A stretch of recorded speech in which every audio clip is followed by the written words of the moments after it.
बोलणार मालूरला पुढे जाऊ देत जा. फक्त आम्ही जो ग्रंथ ठेवत आहे लिमिटेड कंपनी आरटीओ डिपार्टमेंट आणि कलेक्टर साहेबांना आम्ही तसं सांगितलेलं आहे. महसूल हा कलेक्टरच्या अंडरमध्ये खाली आलं तर बरं होऊन जाईल. आमच्या दादांपाशी इंटरनॅशनल झालं साहेब. त्याच्यामध्ये आपलं काय त्याचा रोल नाही. संविधान आहे, लँड रेव्हेन्यू सॅनिटरी, त्याप्रमाणे यांनी जो कलेक्टर साहेबांनी सांगितलं बाबा हा सगळा महसूल तुमचाच आहे असं, पण मी म्हटलं आमच्या पदरामध्ये पडत नाही. व्हायला म्हणून आम्ही दिल्ली गल्ली भारत सरकार, केंद्र सरकार, राज्य सरकार, व्यापारी, कर्मचारी, पुढारी, धर्मवाले, पक्षपातळीवाले, वैज्ञानिक संशोधन करणारे, आंध्र सरकारवाले, RBI गव्हर्नर, तुमचे 8 डिपार्टमेंटचे सरकारी अधिकारी, वित्त मंत्रालय, यांना सगळ्यांना आम्ही निवेदन दिलेलंच आहे. तेवढं वाद नाही. कलेक्टर साहेबांनी सुद्धा सांगितलं की बाबा हे खरं तुमचंच आहे असं. पण आतापर्यंत आमच्या पदरामध्ये काय झालेलं नाही त्याच्यासाठी आम्ही दंड ठेवलेला आहे 1,12,992 लाख करोड. तो आम्ही मीडियामार्फत घेऊ साहेब, त्याबद्दल वाद नाही. तर आता तलाठी आहे, ग्रामसेवक आहे, त्यांच्याकडे आम्ही जात आहे आणि त्यांना सुद्धा सांगतो की बाबा महसूल रेव्हेन्यू जे आहे ते तुमच्या ताब्यामध्ये असल्यानंतर तुम्ही कोणाकडे दिलं होतं आणि केव्हा दिलं होतं त्याची पण आम्ही माहिती घेऊ.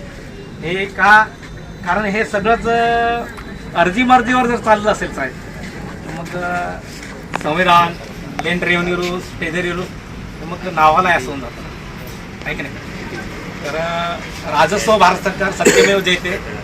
आणि त्याच्यामध्ये परत हे जे काय आमचं भारत सरकारच्या वतीने आणि भारत सरकारचा आदेश हा नसल्यामुळे आम्ही स्वतः ऑफिस टाकून चालू.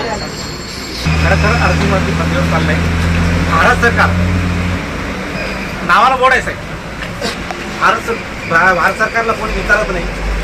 आणि हे जे काय आतापर्यंत जे काय चालवत आहे ते फक्त आपल्याला असं वाटायचं की बाबा खरं भारत सरकारचंच आहे, पण अजून पण भारत सरकारचं नाही म्हणजे काहीच नाही.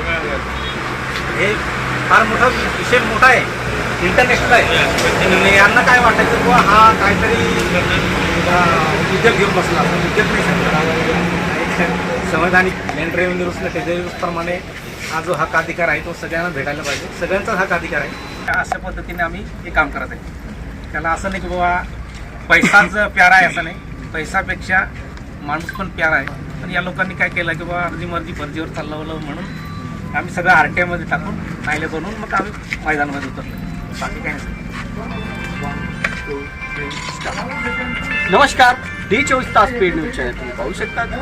भारत सरकार कुटुंब परिवार यांच्या माध्यमातून आज महाराष्ट्र RTO बॉर्डर या ठिकाणी उपस्थित आहे. त्यांच्या अनेक समस्या या ठिकाणी, आपल्यासोबत काही अधिकारी देखील आहेत. दादा, आपण या ठिकाणी आला, काय विषय आहे? विषय गंभीर आहे. तो विषय असा आहे का फक्त एवढंच लोक म्हणतात की बाबा सरकारी आहे असं. सरकारी नसताना सरकारी आहे दिसतं आहे डोळ्यासमोर, पण भारत सरकारचं पण नाही, केंद्र सरकारचं पण नाही, राज्य सरकारचं पण नाही. हे सगळं कंपनीवाले चालवत आहे, चालवत राहतील. आणि याच्यापुढे तसं नाही चालायला पाहिजे एवढीच आमची इच्छा आहे. आणि सगळ्यांचा हक्क अधिकार आहे, तो सगळ्यांना भेटायला पाहिजे. या ठिकाणी जो महसूल होतो तो कुठल्या ठिकाणी बरोबर ते कलेक्टरच्या अंडरमध्ये असतो आणि कलेक्टरकडे हा रेव्हेन्यू पोचतो का नाही पोचतो ते आपल्याला माहीत नसल्यामुळे आता मीडियावाल्यांच्या माध्यमातून आपण सगळं देशामध्ये जाहीर करणार. सर, काय सांगणार या ठिकाणी भारत सरकार कुटुंब परिवाराचे जे लोक या ठिकाणी उपस्थित आहेत, काय सांगणार? हे ज्यांच्या ज्या मागण्या आहेत त्या संदर्भात आपण काय हे जे यांनी जे सांगितलं की यांचा जो या ठिकाणी जो कर वसूल केला जातो तो कुठे देतो? सरकारला, भारत सरकार कुटुंबाला नाही देतात. हा कुठल्या ठिकाणी वर्ग होतो? काही पुढाऱ्यांच्या ठिकाणी होतो, काही राजकीय पक्षांमध्ये होत्या, कुठल्या ठिकाणी जातो? बरोबर, कुठे जातो हा कर? यांना जर मिळत नसेल तर नेमका कुठे झाला? शासनाने ठेकेदार नेमलेले सर, बाकीचे कर वसुले वाहनाकडून जे केलं जातं त्यांना कारवाई करेल ते शासनाच्या सर आम्हाला असं देखील कळालं की इथले काही हप्तेही बरेचसे राजकीय लोकांपर्यंत जातात, इतर पुढाऱ्यांपर्यंत जातात, अनेक लोकांपर्यंत जातात, पण जे ज्या ह्या शहराचे जे मूल निवासी लोक आहेत त्यांच्यापर्यंत जात नाही भारत सरकार कुटुंब परिवार आजपर्यंत. मग त्याच्यामुळेच तर ते लोक ह्या ठिकाणी आज आले. आपली काय प्रतिक्रिया असेल यावर? नाही, असं कुठं म्हणजे आम्हाला असं काय आम्हाला नाही, मग का थांबलं सर? काय म्हणणं सर? भारत सरकार कुटुंब परिवार याचा उद्देश याच्या संदर्भात आपल्याला काही माहिती आहे का? ते देखील आपण सांगा. त्यांचा विषय लँड रेव्हेन्यूशी आहे. लँड रेव्हेन्यू हे महसूल खात्याच्या अंडर आहे. आम्ही ही जो प्रकल्प आहे हा BOT तत्वावरचा आहे आणि आता हा अदानी कंपनीकडे हस्तांतरित झालेला आहे. आगावाला त्यांनी फक्त इथं सोयीसुविधा उपलब्ध करून दिलेल्या आहेत आणि तिथं आम्ही आमचं शासकीय काम करत आहे. त्या शासकीय बाकी वाहनांकडनं दंड वसुली करणे, टॅक्स रिकवर करणे आणि तो आम्ही त्या हेडखाली ट्रेझरीमध्ये तो रोजच्या रोज जमा होतो.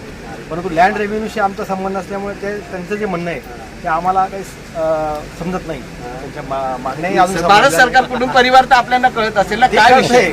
परंतु तो जो विषय आहे तो आमच्या अखत्यारीत नसल्यामुळे त्याच्याबद्दल काही आम्हाला पण ज्ञान आज तुम्ही हे जे गोष्टी भाडे तत्वावरच चालवतायत ना, काय म्हणणार भाड्याच्या तत्वावर? कारण भारत सरकार हे BOT तत्वावर आहे. हा? BOT BOT. Build operate transfer हे त्यांनी सगळं सोयी सुविधा वापरायच्या. त्याच्या बदल्यात त्यांना टोल कलेक्शन हे ऑथरायझेशन मिळालेलं आहे. ते प्रत्येक वाहनाकडनं वजन करतात, त्याचं टोल कलेक्शन करतात आणि ते काही वर्षासाठी तो करार असतो. दादा काय म्हणणार साहेबांच्या म्हणण्यानुसार आपलं काय? बघा साहेब, माझं एवढंच म्हणणं आहे की बा हा जो महसूल आहे हा कलेक्टरच्या माध्यमातून आउटबाउंड डिपार्टमेंटचे जे सरकारी अधिकारी असतात ते पण कलेक्टरच्या अंडरमध्येच असतात. पण हा महसूल आत्तापर्यंत जसा आपण म्हणत आहे की बाबा सरकारच्या ताब्यामध्ये किंवा सरकारी रेव्हेन्यू साहेबांचं म्हणणं आहे की महसूलच्या अंतर्गत आहे. काय सांग? नाही टेझरी खाली आहे तर मग पैसा गेला कुठे? टेझरीमध्ये पैसा नाही ना. आपला 419 पान नंबरची केजरी भरणा पावती पाहिजे. नाही ना. सर भारत काय म्हणणार? सरकारची. कर इथला शासकीय सर साहेब काय म्हणतात? दादा काय म्हणतात? हे बघा, माझं एवढंच म्हणणं आहे इंटरनॅशनल मीडिया बोलवा. मी इंटरनॅशनल मीडियामध्ये ऑल वर्ल्डच्या त्यांच्यासमोर बसा. कारण मी 5 जानेवारी 2019 मध्ये जी न्यूजवाल्यांना दिलेलं आहे कुठे विहार कलेक्टर ऑफिसमध्ये. तेव्हा त्यांनी सुद्धा सांगितलं की बाबा हे खरं आहे असं. तर खरं असल्यानंतर मग कुठे लपत आहे? का लपत? काय म्हणणार दादाच्या काय म्हणणार? सर बोला सर, बोलवा लागेल आपल्याला. जनतेसमोर बोलवा लागेल. 2 मिनिटं. आम्ही जे आता इथं अधिकारी उपस्थित आहे आम्ही सर्व मोटर व्हेकल इन्स्पेक्टर आहेत. आम्ही ह्याचा हा जो यांचा विषय दादांचा हा प्रशासकीय विषय आहे. प्रशासकीय संबंधित म्हणजे ते प्रशासकीय अधिकारी आमचे जे आहेत समजा धुळे ऑफिसला असतील ते त्याच्यावर वक्तव्य करू शकतील. आम्हाला तो अधिकार नाही आणि त्याचं आम्हाला ज्ञान पण नाही आहे त्या गोष्टी. तुम्ही बघू शकता ह्या ठिकाणी जे वरिष्ठ अधिकारी असतील व ह्या ठिकाणी संपूर्ण भारत सरकार कुटुंब परिवाराचे जेवढेही आदिवासी बांधव असेल हे सांगतात की आमच्या वरिष्ठांना विचारा.